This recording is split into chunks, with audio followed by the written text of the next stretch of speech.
मंत्रिमंडळ बैठकीत महत्त्वाच्या घोषणा। राज्यात गृहनिर्माण योजनेला मंजुरी तर धुळ्यातील सिंचन प्रकल्पालाही मंजुरी। अखेर छगन भुजबळांची मंत्रिपदी वर्णी। भुजबळांच्या एंट्रीनं नाशिकला चौथं मंत्रिपद। भुजबळांकडे अन्न व नागरी पुरवठा खातं सोपवण्याची शक्यता।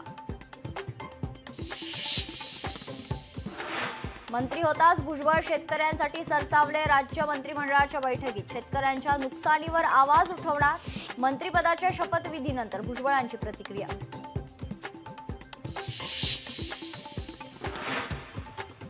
छगन भुजबळांना मंत्रिपद मिळाल्यानं कार्यकर्त्यांमध्ये जल्लोष। फटाक्यांची आतिषबाजी, पेढे वाटून आनंदोत्सव साजरा।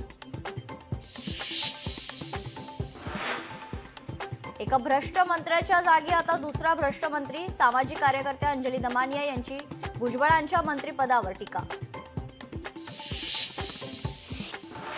राज्यात उद्यापासून मान्सूनपूर्व पावसाची शक्यता। मुंबईसह कोकणातही मान्सूनपूर्व पावसाच्या सरी बरसण्याचा अंदाज।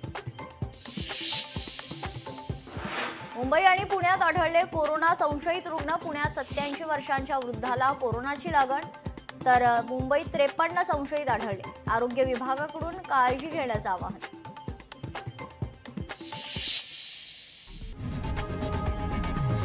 लोकशाही मराठी ऐका, पहा, जागरूक रहा।